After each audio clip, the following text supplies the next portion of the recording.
Kag sa good vibes, nakatilaw ka na bala sang chicken inasal sa tacos, kag corned beef cansi. Pila lamang ini sa ginapabugal nga culinary dish sang bago bukas nga Restobar sa Lacson Street sa Bacolod.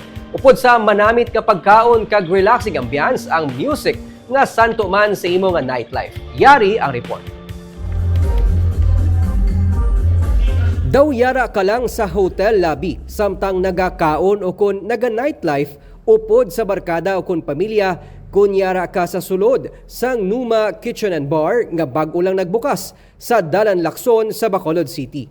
Mayara sang duha ka mga VIP rooms ang Restobar nga sakto sa mga business meetings kag gathering sang pamilya o kun magkabarkada. Istorya sang mag-business partners kasanday Justin Bilbao kag Justin Limhap, pareho man sila nga mahilig magkadto sa mga bar. Kag nagdako nga mayara sang family-owned restaurant business. Gani upod sa ilang nga mga misis, napaminsara nila nga magtukod sang kaugalingon nila nga Restobar.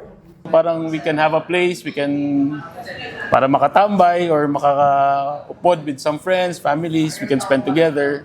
That's why we designed this place like a very relaxing, parang lounge. Di siya nag-originate, Nooma. Saan siya nag-originate?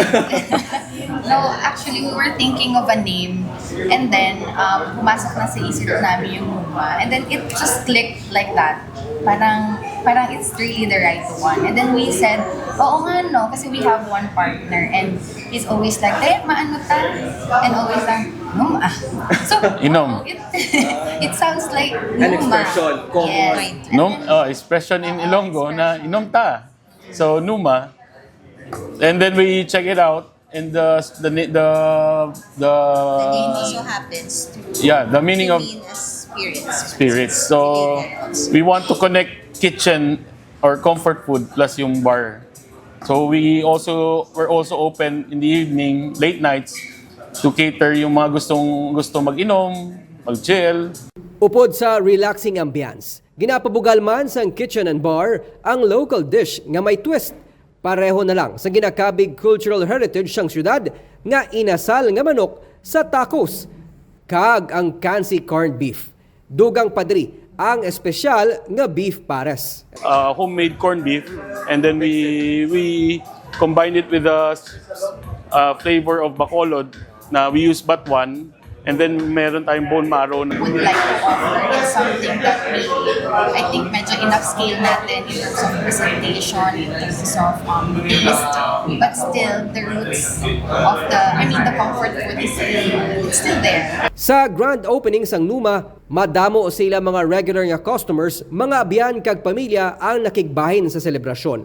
Nagtambong man sa seremonya ang pila ka mga provincial kag city officials. Amigo man nato ng mga tagiya diri and so far do nami get ang ambiance and the food is really great.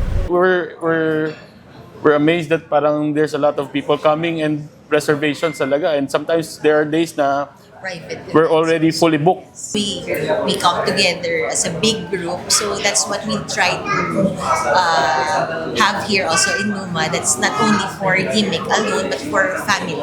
So celebrating memories, celebrating milestones here. Ang kada adlaw sa Nooma, may santo man nga music sa mga mahilig sa nightlife.